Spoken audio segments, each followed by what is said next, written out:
join. Um, Dan and Monica, I just want to make sure you can hear me clearly. We can. Okay, great. So good morning and once again, welcome to this. It's not really a webinar, it's a technical assistance session related to updated guidance we're provided in regards to the attendance rosters. Let me just introduce myself. As you know, I'm Norman Wan, Deputy Director of the Office of Illinois Works, and with me today are Dan Martinez, who's a grant manager. Dan, please say hi to our audience today. Good morning, everyone. And then Monica Pruitt, who's also one of our grant managers, is here with me today. Monica, if you could please say hi to the audience. Good morning, everybody. Okay, great. Thank you, Monica. So the objective today is to discuss the new guidance, how it's different than the guidance that presently exists in the 2024 grantee manual.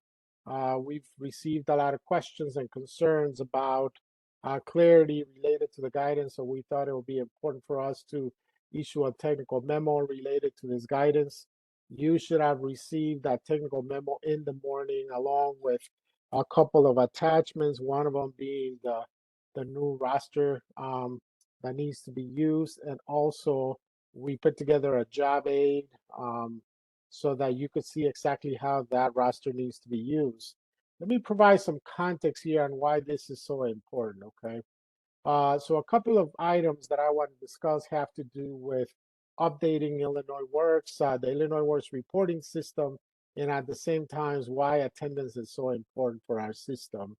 So IWRS, you may remember we went through a whole year of listening sessions with grantees staff at the annual conference, during the evaluation in a variety of different ways. And we came up with about 60 updates that were proposed or that were recommended and were asked by grantees for the Illinois Works reporting system.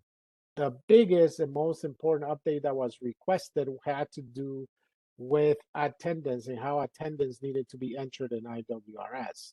So as we put together the upgrades for attendance in IWRS, I made it clear during the last regional meeting we had during onboarding and through other means that we could certainly update attendance to the way that grantees were requesting, but that it was going to be vital that attendance rosters would be kept, will be done correctly, and then will be provided as uploads for us to be able to verify attendance as part of monthly compliance.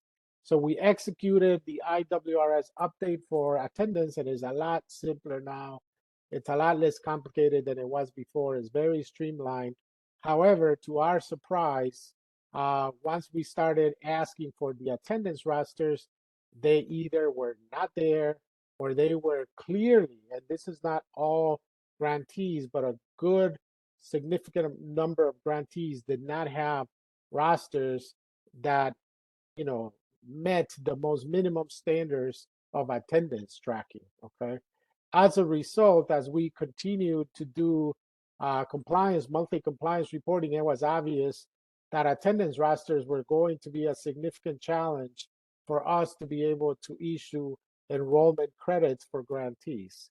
So we decided in partnership with legal, obviously internally with the pre-apprenticeship program, decided to update our guidance related to attendance, and that's what we're going to be going over today. The second thing is, why is attendance so important to Illinois Works? Well, you may remember that Illinois Works is a performance-based system, and as a performance-based system, we use attendance to verify certain things that are happening out there. On the one hand, and very importantly, all of our stipend payments have to be based on attendance because we have a performance-based, stipend policy. You cannot be paying stipends 100% to individuals if they're not there, right? If they're not present, there should be deductions based on our policy related to stipends, and stipends are now being recorded in IWRS In fact, very soon there will be a whole system that is being implemented related to monitoring for stipends and ensuring that stipends are being paid and that they're being paid according to the policy. And attendance is very important for that, right? So the second thing is attendance is also vital for successful completion of Illinois Works. They need to have a certain level of attendance, 80% or higher, in order of training hours in order to successfully complete a module, right? So, it's vital. It's vital that we keep the attendance. How can we demonstrate that someone was there 80%? Someone, a few events ago asked me, but why is this important? Well, we are preparing people to go to the workplace. If they cannot be in attendance to a training program at these levels, can they hold the job and attend on a daily basis to a job, right? Or a DOL register apprenticeship program. That is one of the reasons why we also do this, is because this is not an exercise in futility. This is an exercise in preparation for people to go into the labor force, into work, into DOL register apprenticeship programs.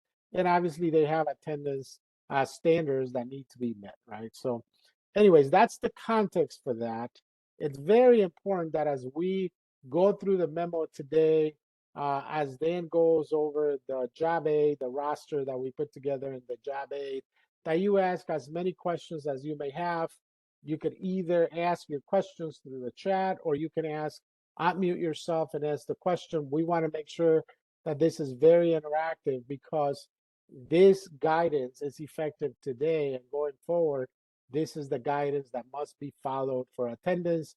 We're also going to discuss how attendance issues backwards need to be cured, because obviously we have seen some attendance rosters that simply do not meet minimum standards for tracking attendance, okay?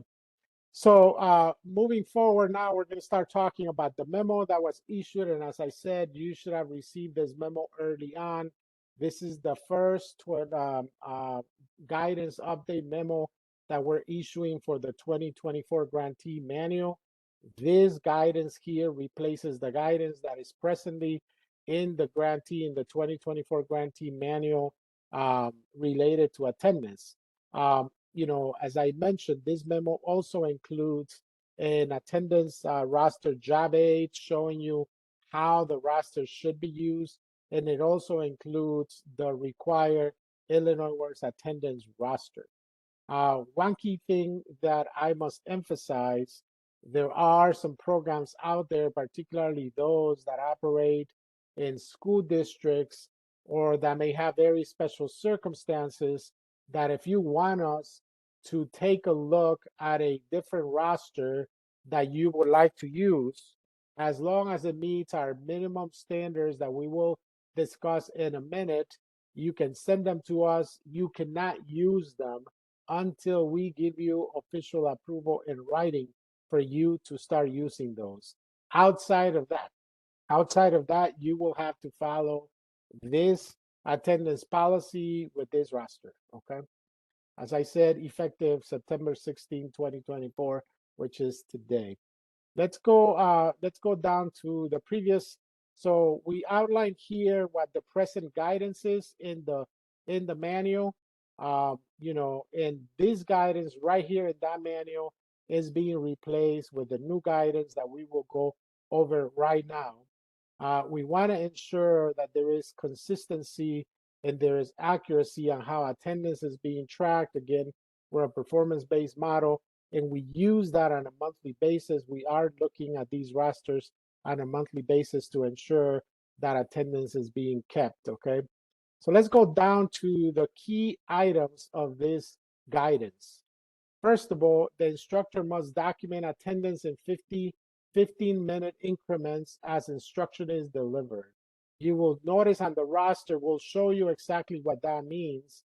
But just to give you an example, if a participant comes in 10 minutes late, comes in, 9 minutes late, we will give them a break, okay? If a participant leaves 14 minutes late, 15 minutes late, early, we'll give them a break. If a participant comes in 10 minutes late and leaves 15 minutes early, then they will be dinged for attendance, because once you combine those two as more than 15 minutes, okay? We're giving a break of 15 minutes in front or at the end of the day. What we cannot do is have individuals that consistently come in late and leave early and then not being dinged for it, okay? Grantees must submit alternative attendance roster templates different from those prescribed by the guidance to Illinois Works for prior approval to use. Alternate templates must still include the components required by the Illinois Works template. In other words, if you want to use a different roster, you can send it to us as long as the main required components, and we, as I said, we're going to go over the job aid in a minute, are there. We may approve it, but you cannot use that roster unless you secure pre-approval. Second page, then, please. Participants must acknowledge their attendance with their own signature. Attendance rosters must be uploaded to IWRS at the end of each training module. So this roster template that we will go over includes participants signing the roster. The participants are supposed to sign the roster at the beginning when the module starts. They don't have to continuously sign or initial rosters. Just once when the module starts, that's when they sign it. And that is them recognizing that they attended. Those rosters need to be uploaded into IWRS at the end of each training module. We have some grantees that say, oh, we have the rosters. And when we say, can you please upload them, when they're supposed to be uploaded, they cannot upload them. So do you have them or don't you have the rosters? Those rosters, once uploaded, we use those rosters to verify compliance through our monthly compliance review. Grantees who currently operate outside of guidance are required to submit an appeal and a plan to come into compliance before the next compliance review period. So you will have an opportunity to submit, and we will discuss the appeal in a minute, but you will have an opportunity to submit an appeal and say, we're not complying with the minimum standards that were in place before September 16. We're requesting an appeal. And as long as you have some type of roster in place, then we can certainly approve the appeal, and then you have to come into compliance with the new guidance. You cannot not have any type of roster. Not having any type of roster will be a real problem because the minimum guidance require that there was a roster in place, and not having a roster, at least a roster, even if it doesn't meet the minimum standards that were in place, will be a problem, and we will not be granting appeals or approving appeals for that. Program administrators or program managers must now confirm the accuracy of each attendance roster with their signatures. Why is this important? We are seeing a lot of grantees utilizing third parties to deliver their instruction. And when a third party gets involved, this may be John X that is far removed from the training provider, that is claiming that such and such individual came into the classroom and attended so many hours. The individual signing the roster is not employed by the grantee. We need for a program administrator or program manager that is employed by the grantee to confirm through a signature and a date the accuracy of that attendance, because otherwise, how can we know that that's factual from the perspective of the grantee? It's important that those signatures are there, and then we'll review that, okay? Any question related to these key items, new items in the guidance? We don't have any questions in the chat. Okay, great. Moving on to impact on monthly compliance. So, as I mentioned earlier, the grant managers, the Illinois Works grant managers, when they're doing monthly compliance, particularly when they're looking at completions, are looking at confirming attendance in those rosters. And let me just make a statement here that I think is very important, okay? Yes, the new IWR system for tracking attendance, it's simple, but you really need to do some work.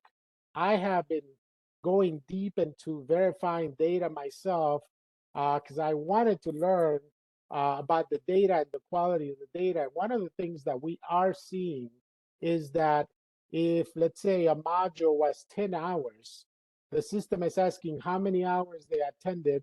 You're saying 10 hours, but the roster is saying 8, okay? You cannot enter in IWRS the actual attendance hours that are more than the attendance roster shows. You cannot enter less and you cannot enter more. You need to enter whatever their actual attendance was as verified through the roster. Okay, that's very important. We are going to start flagging that on completions because we are seeing that if there were 10 modules and one was 10 hours, a lot of grantees are entering 10 hours. The other one was 15 hours, 15 hours. That should only happen if the individual was there 10 hours or 15 hours, not because that's what it was required for them to be, is what they actually did, okay? So again, completion verification will not be awarded to the cohort until grantees upload attendance rosters as required. We have provided training in the past about where those rosters need to be uploaded. They need to be uploaded on the particular cohort, particular year where that took place under that module instead of uploading them individually into the participants. If you need more technical assistance or more information on how to do that, please reach out to your grant manager. But again, it's vital that the correct actual number of hours is entered in IWRS and then the rosters uploaded into the correct cohort for the correct year. Any questions, Monica, before I move on to the appeal process? We do have just a couple of things. So Damien asked, and I'm not, Damien, if you need to unmute to clarify, that's fine. The question is if we've already looked at attendance rosters for previous cohorts to give completion credit. And so the answer to that is yes, because each month when we complete, when we go through the compliance process, we do look at attendance rosters. So was there something additional to that question, or were you just looking for a yes or no if we've already looked at your previous rosters? Yeah, so I was looking for that, but then I think that clarifies that the roster that we have uploaded is all right, at least for the previous guidance, but then we still would have to file an appeal if we don't have that exact roster that's provided in the grantee manual. Then in that case, would that happen, even though we've gotten some credit for the people in the past? Yeah, so one of the things that we have been doing, Damien, so that you know, is that I've been doing this with my grantees. I would say completion credit granted pending addressing issues with rosters, right? Mm-hmm.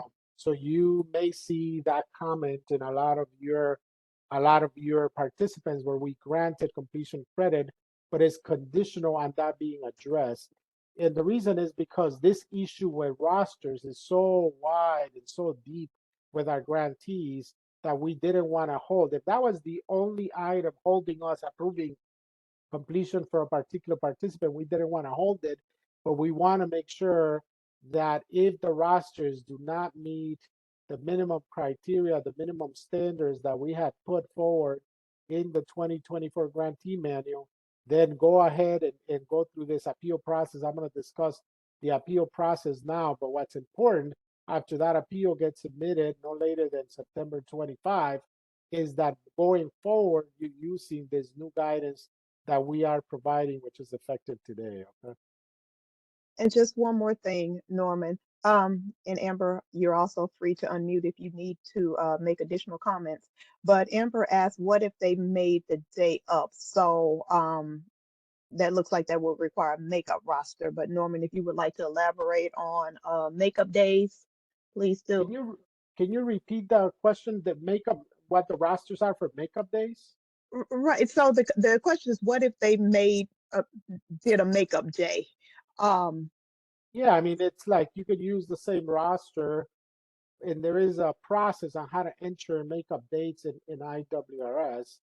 We are not going to go into that process now because we want to entertain a lot of questions related to this guidance. But if you do have questions on how to enter makeup days or how to use a roster for makeup days, please reach out to your grant manager. They'll be more than happy to help you. Thank you. Any other questions, Monica? No, there's nothing additional. Nope, nothing additional in the chat. I just want to say, Robert, I did receive your message. Robert from Bethel, I did receive your message, but he did not have a question. Okay, so thank you much. So let's talk about the appeal process. So there are two key things here. One is the new guidance starting September 16, which is today going forward. And then how do we deal with issues going backwards, right? Where the guidance might not be followed. Okay, and as I said, this appeal process is only for you having used a system for tracking that does not meet the guidance that we had in the 2024 grantee manual. It does not apply to a grantee that might not have used roster. Okay? That's very important. Two different things. If you did not use a roster to track attendance, you need to let your grant manager know as soon as possible, and we will have completely different discussions about that, okay? But the appeal process that I'm going to describe now is you use an attendance roster that did not meet the standards that were provided in the 2024 grantee manual, and you already completed some cohorts.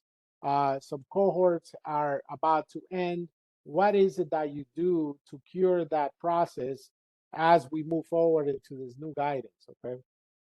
So you will need to outline by September 25, 2024 on letterhead your current practice for tracking attendance, how the current practice is different than the guidance that we had provided, and what you plan to do now to ensure that you become compliant with the new guidance outlined in this memo. Okay, those are the three things that appeal letter needs to have. And again, we need to get it by September 25, 2024.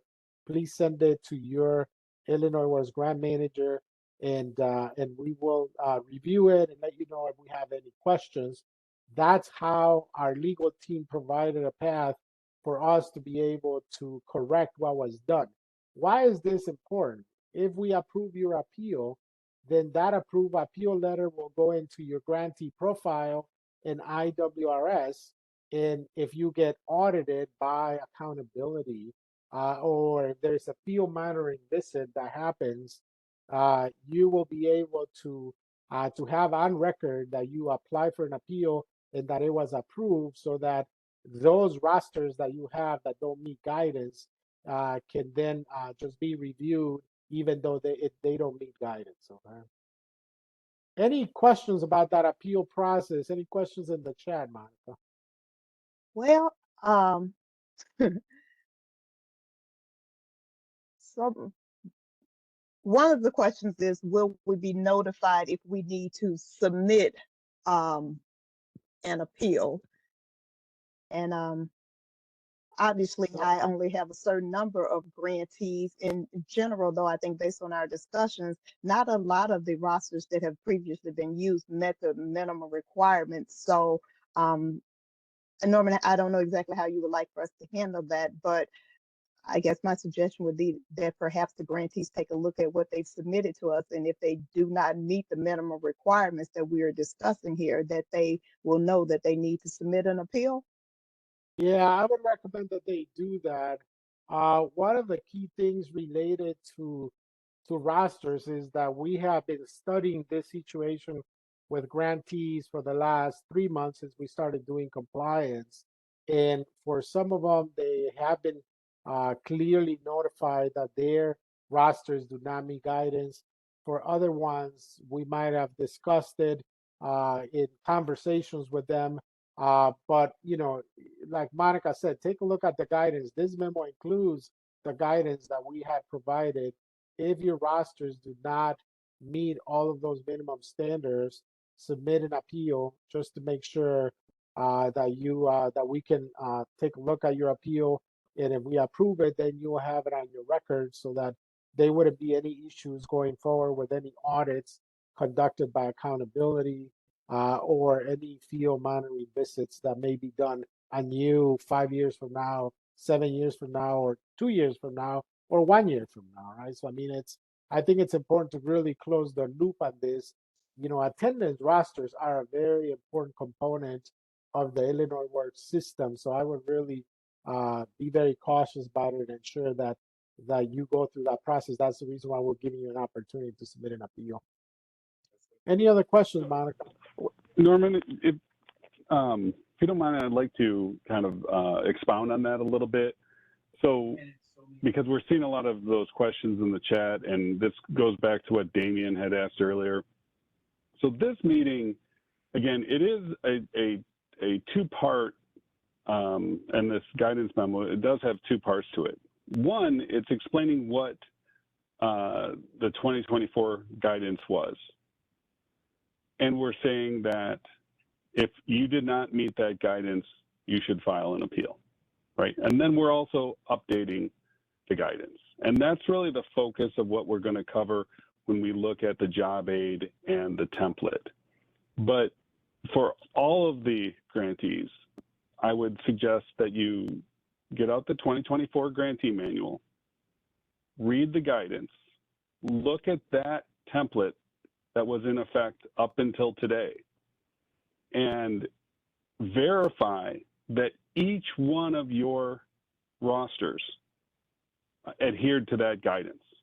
And the reason I'm saying that is, you know, I've seen many grantees, maybe they have a different vendor that does their OSHA 10 or their first aid CPR. So there's not always consistency across every single one of their attendance rosters. And even from, you know, one of their hand tool classes to one of their power tool classes, they may have utilized the rosters differently. And again, going back to the 2024 grantee manual, that guidance was in effect from January 1st to September 15th. That needs to be followed.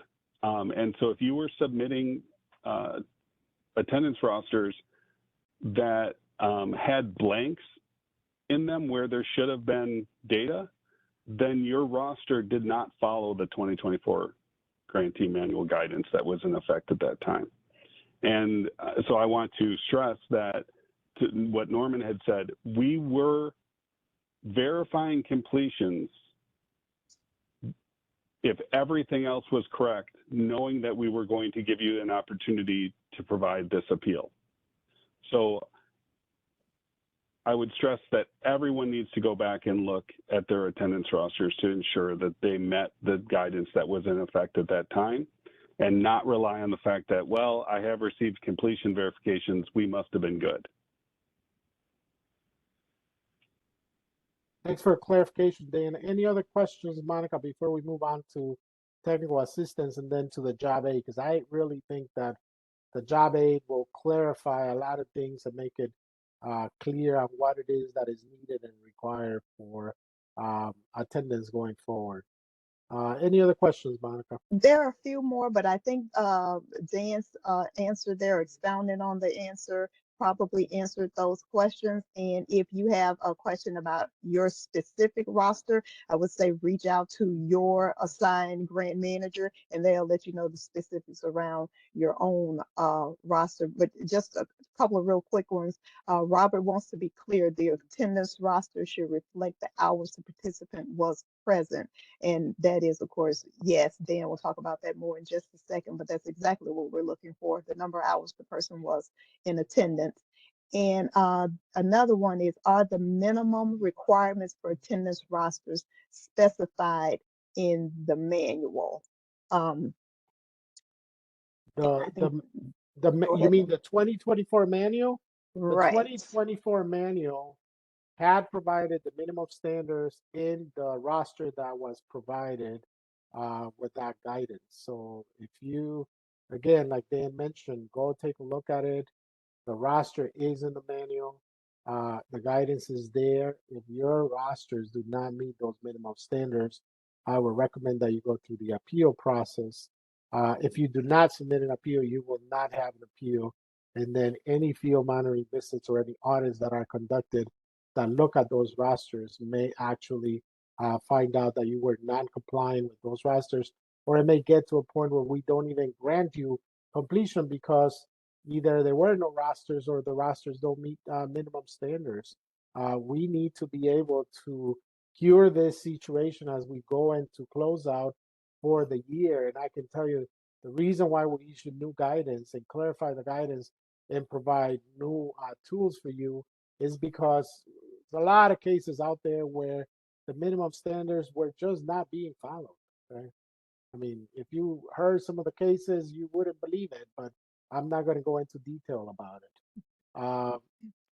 Anyways, So let's two, go into technical assistance. Yeah, Monica. two more quick things, Norman, before we move on really quickly. So Joe had a really important question that I'm sure will be addressed a little later, and that's if you're currently in the middle of a training modular, do they need to have a brand new roster for the course? And I think That's a good question. So the guidance, the requirement that we will ask there is that as soon as that module ends, you could use the roster you're using for that module. But as soon as that module ends and you start a new module, then start the new module with the new rosters. Okay. okay. And then last but not least, Scott had more of a comment than a question, but at least one person has said that they agree. And the basis of it is that the templates, the updated template states that they have to use a separate roster for each training modular. And the concern is if a program has 3 or 4 modulars that are taking place throughout the week, that meaning that the participants would need to sign 3 or 4 different roster sheets that week. And Scott is expressing a concern that that's a lot of paperwork that the instructors have to keep track of. And Scott, I just like to mention we have the same concern because that's a lot of paperwork that the grant managers also have to take a look at. But that's the guidance. So Scott's concern is that they already have quite a bit of negative feedback and kickback from their instructors when they combined all their modulars onto one roster. So he's really confident that there's going to be even more kickback if they have to use more rosters or multiple rosters in one week. Well, I mean, I don't, programs can choose to run their programs however they want. There are some programs that do one module a week, and they will have one roster. There are some other programs that run the programs the way they run. I understand, instructors will have that, but I don't know any instructors. I mean, I taught for 10 years.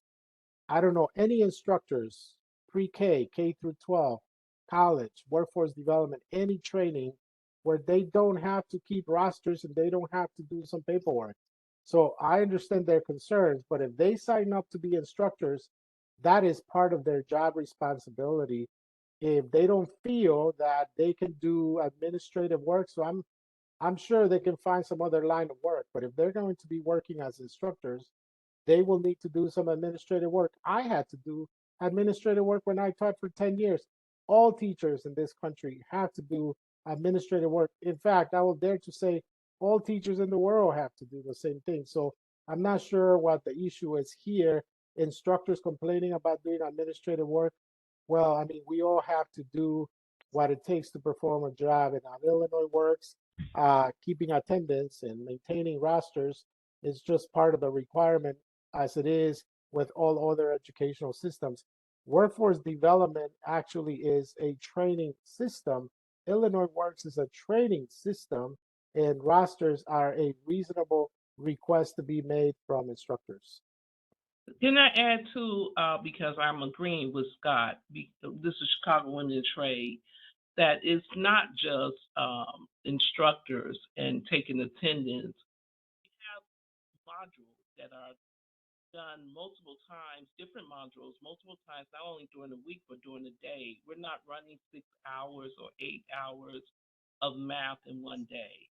We may be doing a field trip, we may be doing physical fitness, we may have another module, job readiness, that same day. So it complicates the attendance sheet to have to fill attendance sheets for each of those modules. And that is what we're seeing as being somewhat unreasonable as far as paperwork goes.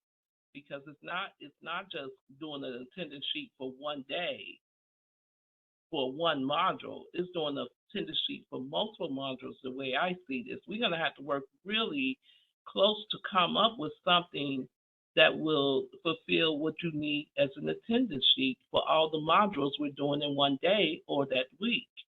So that is a serious concern, and it's not about, whether the instructor is able to do it. It is time consuming as well.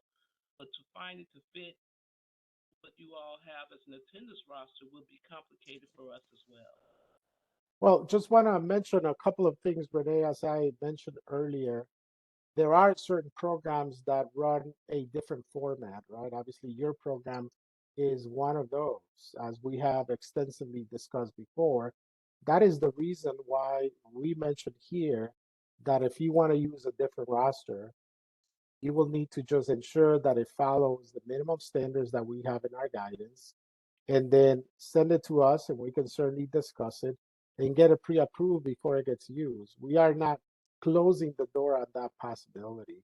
The majority of programs within the Illinois Works system, however, run a modular structure where they go from module to module to module. The huge majority, I would say 80% or more of our programs operate like that. And that is the reason why we're giving an opportunity for you to take a look at what the guidance is. If you have something different that you think works best for your program, following the minimum guidance that we're providing, send us something. We'll take a look at it. We'll meet and discuss. Norman, really quickly, just one more question because it's a really good one, because I know you need to move on. But what if the final cohort has ended? Would that grantee still need to submit an appeal around their attendance rosters? As I mentioned earlier, if the guidance was not followed as described in the 2024 grantee manual, then yes, you need to submit an appeal, even if all your cohorts are already in. Okay, thank you, Norman. That was the last question in the chat. Okay, great. Technical assistance is the next item that we have at this memo. Please keep in mind that technical assistance will be provided. We are presently talking about this through this technical assistance for everybody. But if you do need technical assistance one-on-one, as I just mentioned to Renee, particularly related to your program structure in a particular roster you would like to use, that still addresses the minimum requirements, we're more than happy to talk to you, schedule one-on-one technical assistance, discuss just to make sure this guidance is clearly understood, can be applied, and can be executed as soon as possible. So keep that in mind that that's available. Final thing here on the memo, which I think is very important, is we need to make sure that all staff members in your team are informed about this. We already discussed about instructors. We want to make sure that any staff that is doing data entry, that is doing data quality management, is fully aware of these changes and that they can be implemented as soon as possible. The other thing that is, I think, very important, I would recommend that you do as soon as possible, and that is send all the relevant staff, instructors, data entry people, the job aid that we put together. That is intended to be used as a job aid on a daily basis as instructors are keeping attendance, as data entry individuals are entering data, as quality management people are looking at that data. That job aid should be with them. They should have it. That's the reason why that was created. Okay. Any other questions before we move on? I don't see anything additional. Okay, great. I hope that if you have any other questions, you can we can give you some answers through discussing the job aid. So Dan, please go ahead with the template and the attendance roster template and the job aid. Thank you, Norman. All right, so here is the updated version of our attendance roster, template 21. So this will be replacing the current template 21. Again, I want to make something clear. I've had a couple of messages come over to me.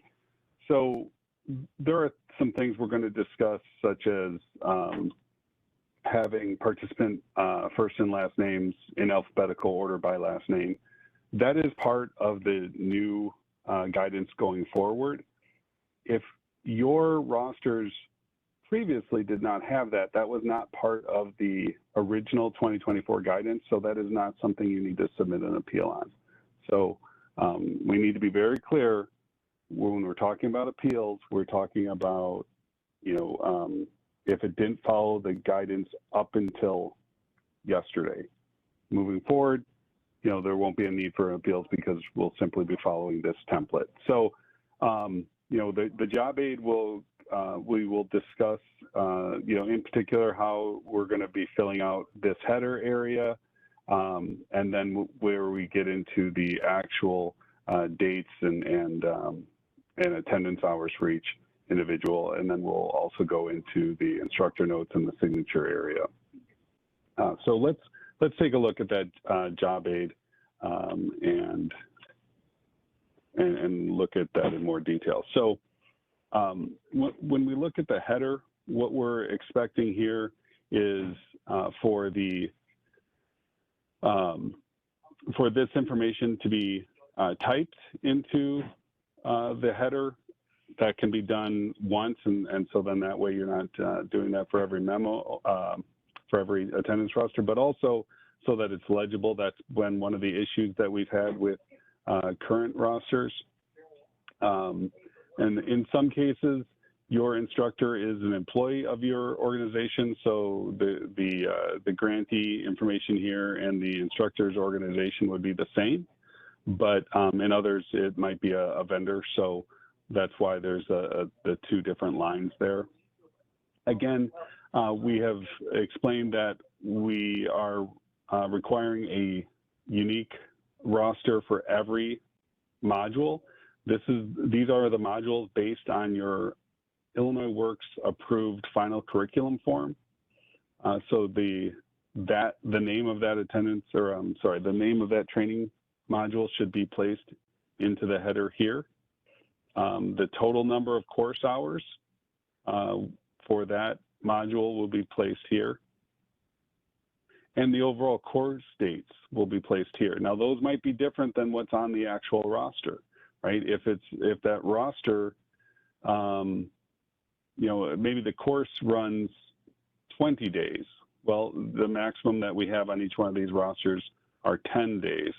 So your course dates would exceed what we're seeing there for the actual training dates. So these are the training dates of the roster itself, whereas these are the overall course date for this module.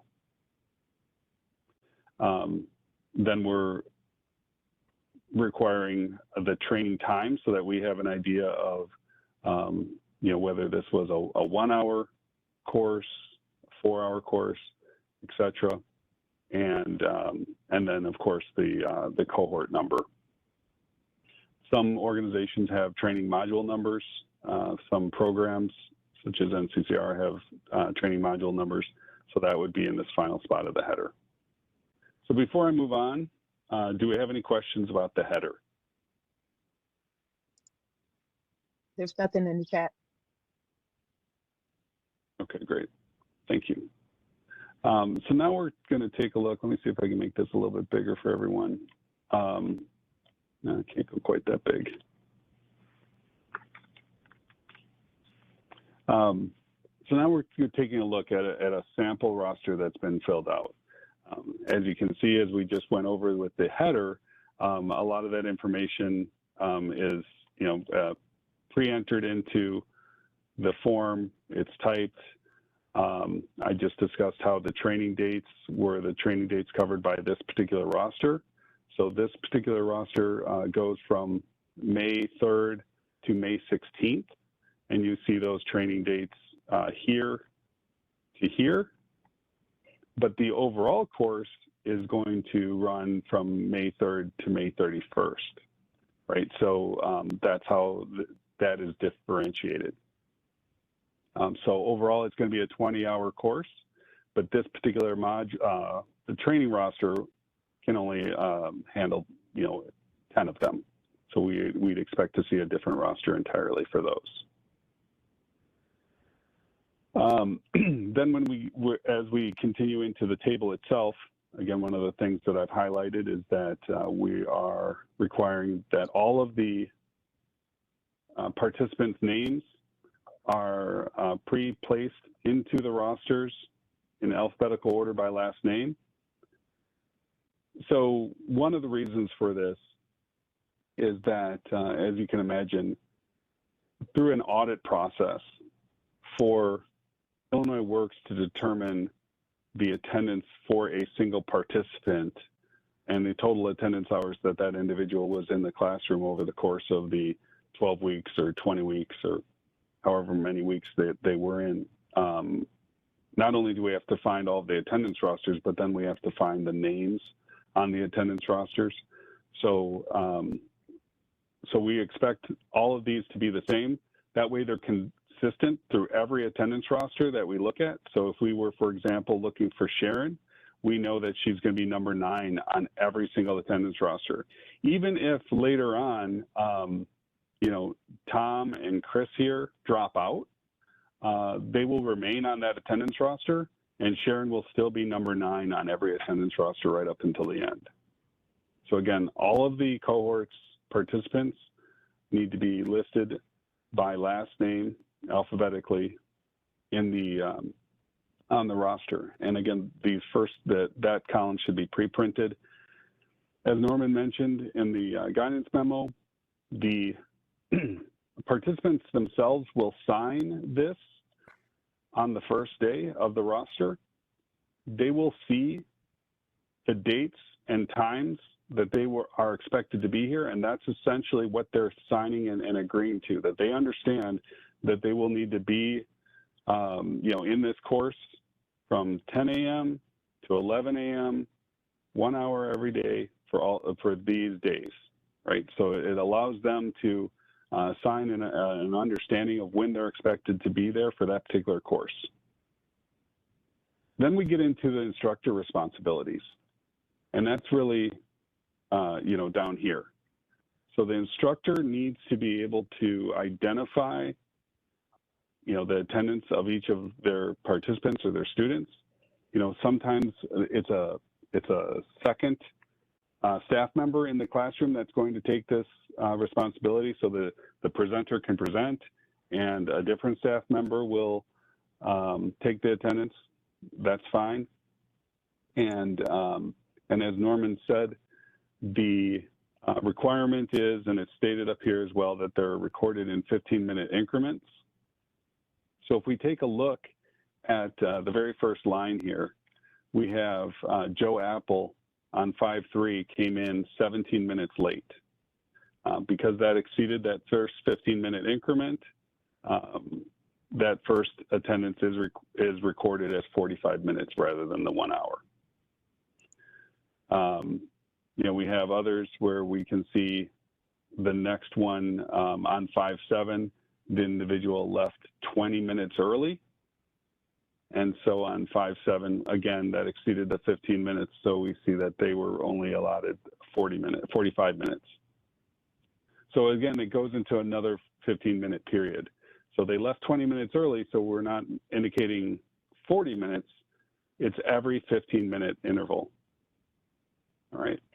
And then in the final column here, we can see that there is a total column. So we expect and require at the end of the roster for the number of hours and minutes to be totaled for every individual. If there are additional notes beyond what can fit into that single column, there is space here for the instructors to add additional notes.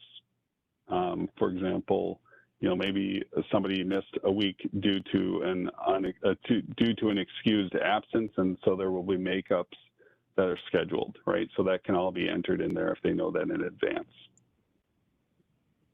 And then, I can see that there are some comments going through the chat, so I'll pause here in just a moment to take those questions. But again, we want to highlight that the instructor individual that recorded this attendance is required to sign and date. And I have to stress that there are a lot of things that we receive, from, whether it's commitment agreements, interview sheets, these attendance rosters. There's a space for a signature and a space for a date. That means it must be both signed and dated, not just signed, right? So the instructor needs to sign and date that. And then the the program administrator of the grantee must also sign and end date before it gets scanned and uploaded into IWRS. Okay, so I know there were a lot of questions going through, so Monica, if you want to share some of those. Sure, we'll jump into it. Roger asked it, and I think you've covered this. If several modulars are being taught during the same class day, do we need a separate roster for each of those sessions? And the example he uses is if they're doing a review of math before discussing power tools. Yep, and I think I think Norman had explained that pretty clearly as well. Yes, in some cases, this means that you are going to have,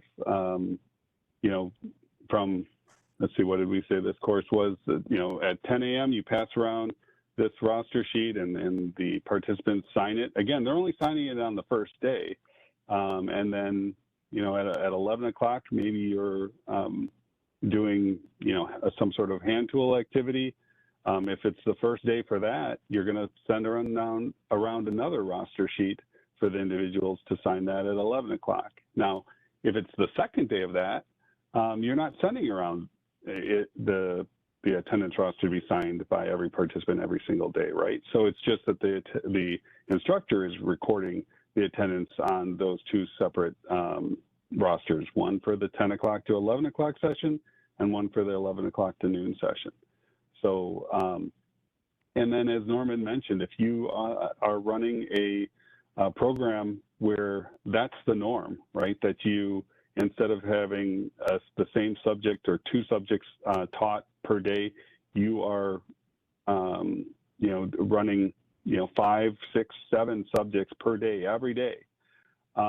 If you have a different roster method that you want to have Illinois Works consider, you're welcome to do so. Keep in mind, it does need to have these data elements. We need to be able to see, was the individual, 15 minutes late coming back from break for the third subject of the day, right? So if you're coming up with one that you want Illinois Works to pre-approve, keep in mind that it still must contain these data elements.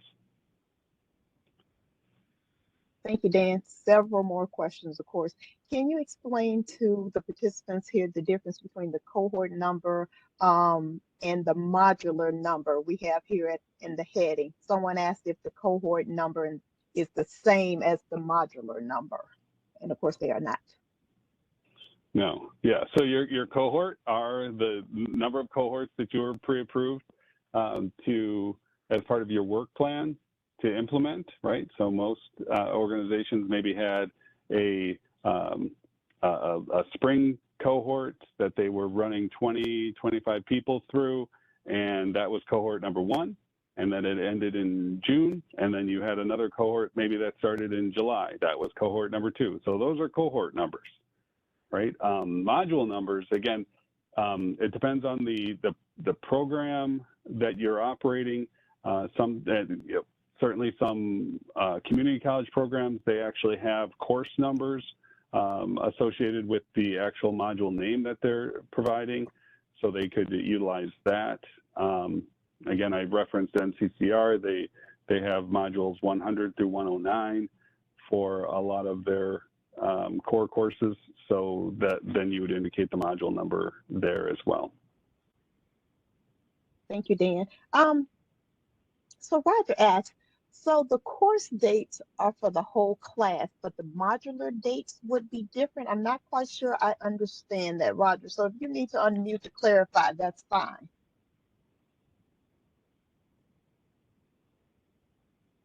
I think I understand the question a little bit better now. So I'm looking at the so the course date is whatever the period that we're teaching, to whatever the cohort date is, essentially. No, it is not the same as the cohort date, right? Okay. Your cohort might run from July 1st through, October 15th. That's the entire cohort, right? That's when you'll finish your 180 hours of programming. Mm-hmm. The course is for this particular course, this 20-hour course. How long is it going to take you to finish it, right? Is it from, July 15th to August 15th, and so on. So, and then the actual training dates for this roster, that's what we expect to see on this particular roster for that entire course. So the training dates are a subset of the course dates. They might be the same if you can fit it all in 10 days, because this is a 10-day roster. So if I were to say, substitute the word module for course, would that help me in my understanding of this? Yes. Because it's okay. That's what I'm trying to figure out. Because I don't use the word course, I use the word module. And so to me, the whole course is the whole, from beginning to end. It's the cohort, and the modules are the way I look at the individual components. So if I could make a suggestion, you might want to try put the word module dates in there as opposed to course dates, since you've used module name and module number in the header of the form. You see what I'm saying? That's a fair suggestion. Thank you. Yep. It could be consistent all the way around, because that way I know exactly what I'm talking about. So it's the same thing with course hours. That should be module hours. Yep. Yeah. Gotcha. Thank you. Okay. That's the big that's my big question. All right. I'll mute to the other. Thank you, Roger. And we do have several more questions. So this is a bit of a lengthy one, but Jackie says, to clarify, the grantee manual prior to this meeting listed the attendance rosters were required to be signed and dated by all instructors, trainers, as well as grantee staff entering the data. The template provided in the grantee manual was titled as a sample and not a mandatory form to be utilized. Therefore, the fields within that sample cannot be expected to be known to be a required field for other rosters. This would mean as long as rosters include dates, instructor signatures, data entry personnel signatures, and they were uploaded at the end of modulars, they meet the minimum guidelines actually listed in the manual up to today, 9/16/2024. And Jackie is asking, is that correct?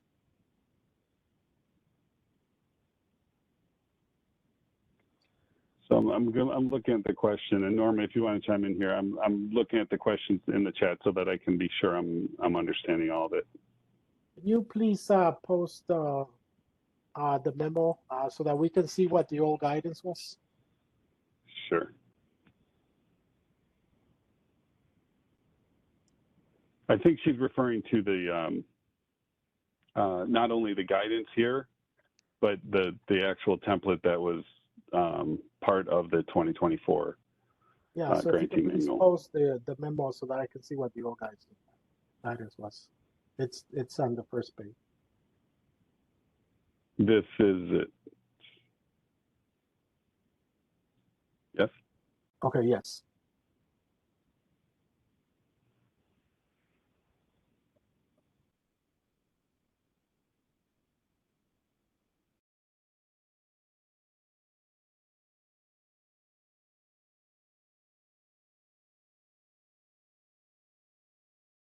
So Jackie, if you could please, are you citing that guidance that is there about attendance rosters?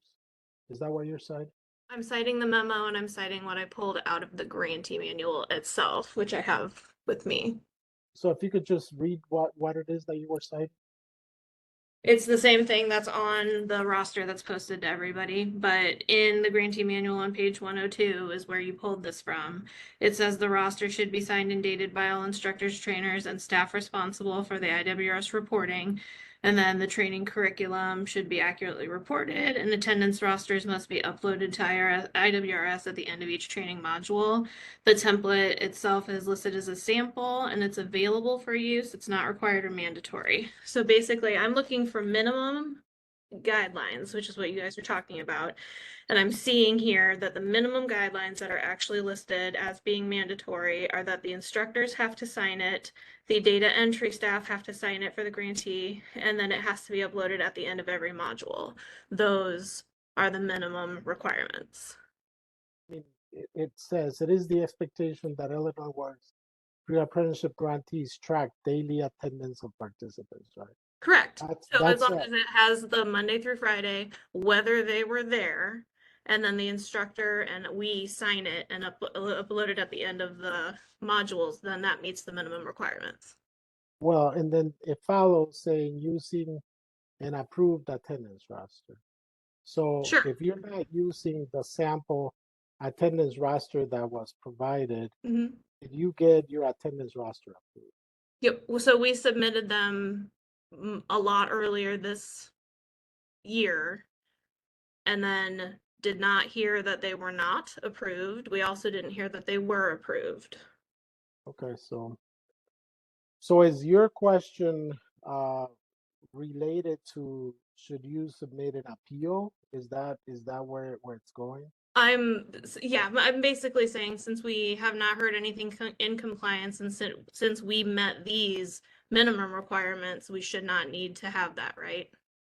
Well, if your roster was not approved, if you did not receive approval for your roster, and that's what you used, and if it's not, and that's one of the reasons why we're clarifying this, it's not the roster that we had provided. Yes, it was a sample.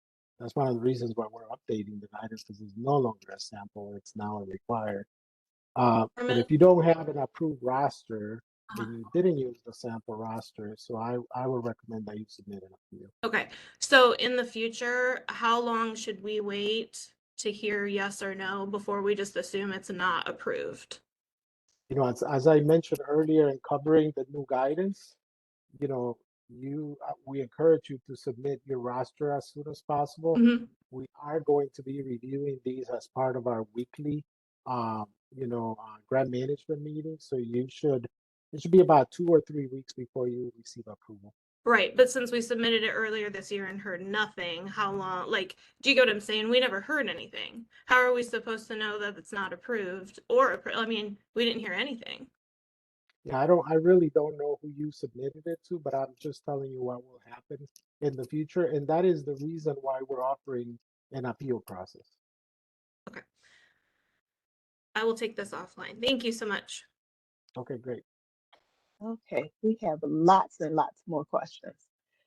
So, being asked for makeup sessions, do you want the rosters to also be printed names as well as ordered by the last name? And I would assume that we will want our makeup rosters to look the same way as you would for your regular training modulars.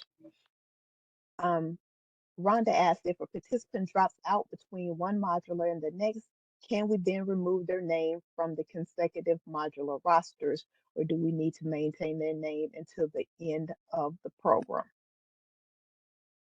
And then I believe that was addressed, but I don't recall the answer. Yes, we're stating that all of the names from the beginning of the cohort need to remain on the attendance rosters. Okay, thank you. Just indicate on the roster that the person dropped out. That makes sense. To clarify, if the top of the roster sheet is filled out by hand, is that a problem as long as it's legible?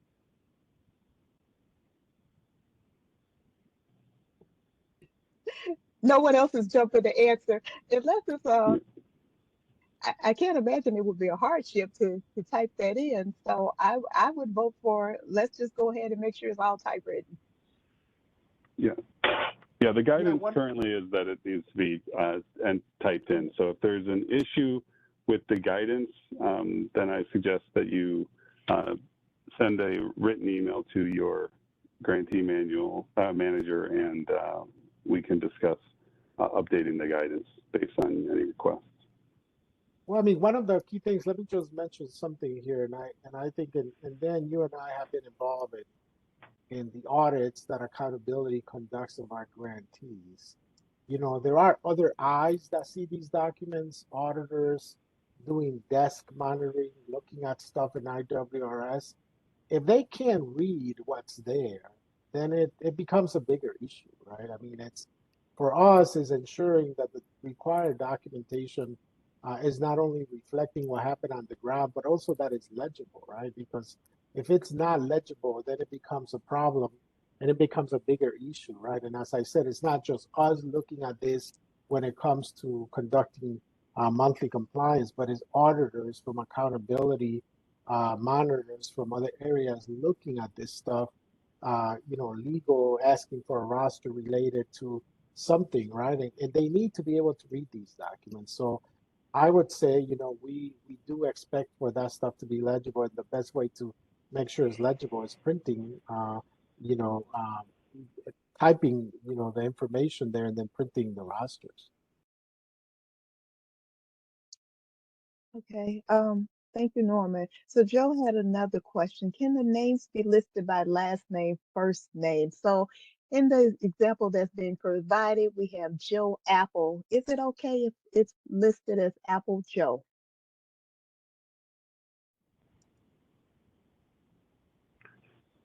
Dan, I'm looking at you, Dan. Yeah, I don't think that's clarified in the guidance. So as long as it's you make it clear that and consistent, I don't think there'd be an issue with that. Yeah, I would agree with that. Okay.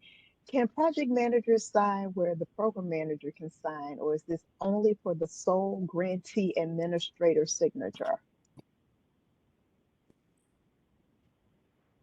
It does state program manager or program administrator.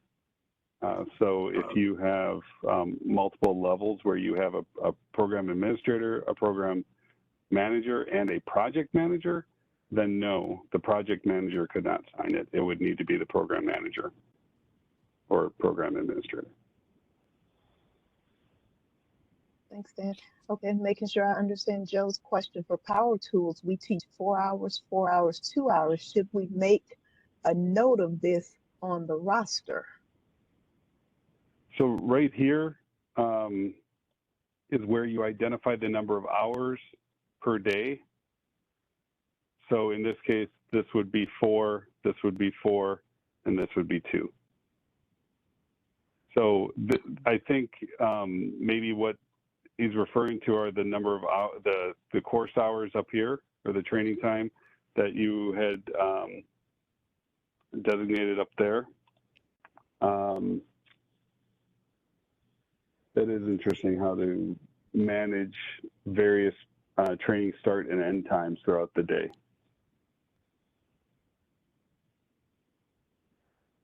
Taylor asked the same question. What if they have multiple start end times training over the 10 days? How would we clarify that? This is William. I'll just elaborate on what Taylor's asking, because I don't have a set, we can put in the training dates and training times, like just for this week. I mean, my math isn't always at the same time every day. So it would be a different training time on different days. So how would we specify up here for training time? For instance, Tuesday, Wednesday, Thursday, it's from 10 to 12, but then we have a 12:30 to 2:30 on Friday. So my first inclination, I'll let Norman provide the definitive answer, but my first inclination would to simply write see attached, and then provide in the scan, the actual days and times that the course was taught. Part of the reason for this, and I just want to give some background to everyone before I let Norman just answer it. What we have seen in the past, unfortunately, are attendance rosters or attendance submissions that apparently they taught 3 classes on the exact same day during the exact same time. So that kind of defeats the purpose to say that they attended, hand tools for 4 hours and first aid CPR for 4 hours and some other course for 4 hours if it's the exact same 4 hours. You can't put 12 hours of classes in the same 4 hours of the day. So that's why we are looking to see what times that these courses were taught. So my suggestion, if you have that many, you would need to provide us with a second sheet showing those times. So what if it was just my calendar attached to the roster then for that week? Maybe highlight the week, the calendar week or something, maybe? I don't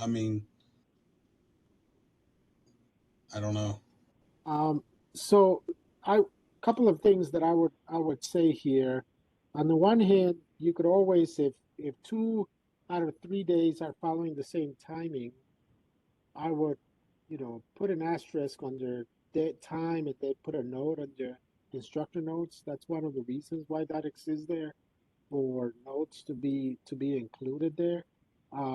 The other option I would recommend is, this is a very particular situation that we don't see very often. I would recommend you talk to your grant manager and discuss it more extensively so that we can come up with a way that would work for your program, but it also works for us. This is one of those instances that I mentioned earlier, that sometimes different formats are being used, and we do have the ability to then customize certain things as long as they're pre-approved and then they're followed, right? So if that's the case that we're discussing, we can now fix it by entering a note here. The other option that you would have, which is a lot more administration, and I'm not sure that is also the best for us, is to do 2 rosters, right? One for the days that have the same time, and then the other one for a day that has a different time, and just mention that is, 1 of 2 rosters or 2 of 2 rosters, so that we know that those are continuous rosters, right? But that's more administrative. I would rather have a process that addresses this in a different way. So I would recommend you talk to your grant manager. Okay. Thank you. That so happens to be me. So glad Yeah. to talk with you about that later on, William. All right. The last question we have here, and it's a really super important one. What do we do about virtual classes and signatures on the attendance sheet?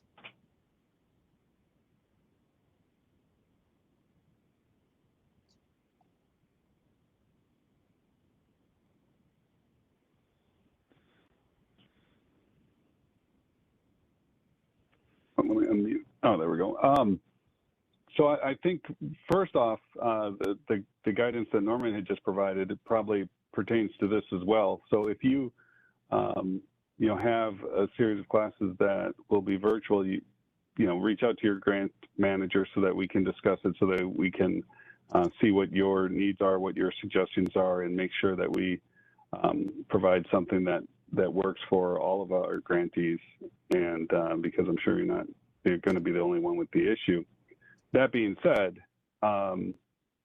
there's a couple of things to recognize. First, the individuals should be in your program, and available to sign a roster even before the day of the training. So if you're going to have a virtual training, next week for something that's appropriate to be virtual, then when they're in the classroom, you could have them sign, say, this is your signature on, Tuesday, we're going to be, covering this information, virtual, so they can sign the attendance roster then.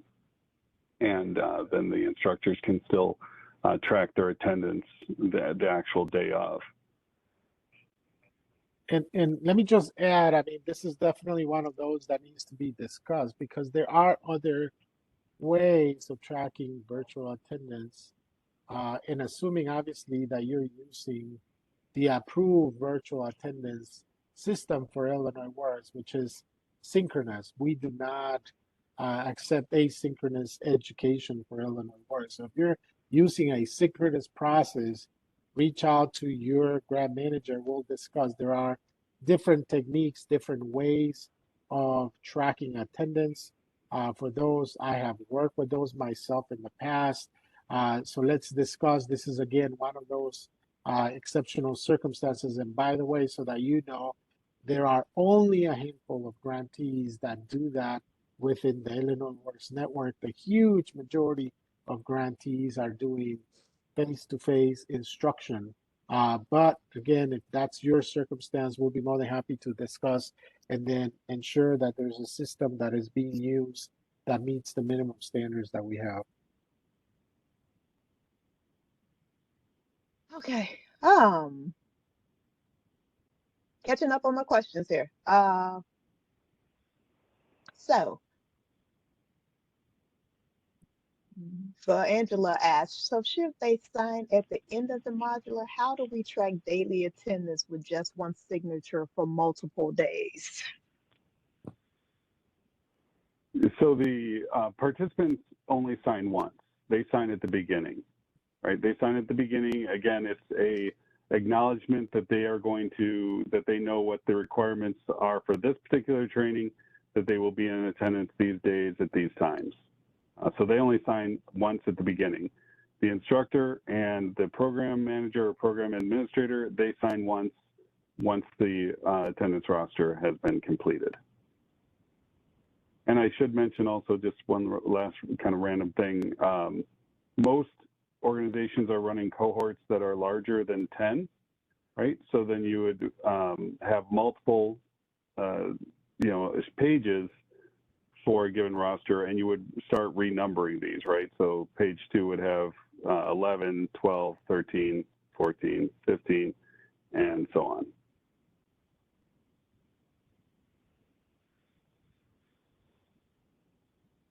Okay, so there don't appear to be any additional questions, but just to clarify just one more time, anything that was not required in 2024, I've gotten multiple questions about the pre-printed names. That was not a requirement previously with the last guidance. So it is not necessary to submit an appeal if your rosters do not have pre-printed names in alphabetical order via the last name. So just want to make that super clear for everyone.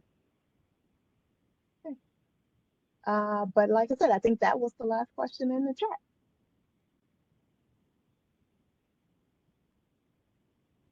Okay, great. Once again, just to emphasize what we discussed, thank you, Dan. Obviously this is new guidance. It's a new process we put out. I want to make sure that we're clear as we move forward. Today, that new guidance is effective. If you're running a cohort right now, and you're running obviously a module, you can certainly wait until the next module starts for you to apply the guidance. Going backwards, you need to submit an appeal if you did not follow the guidance that was available through the 2024 grantee manual. The appeal needs to come into your grant manager no later than September 25.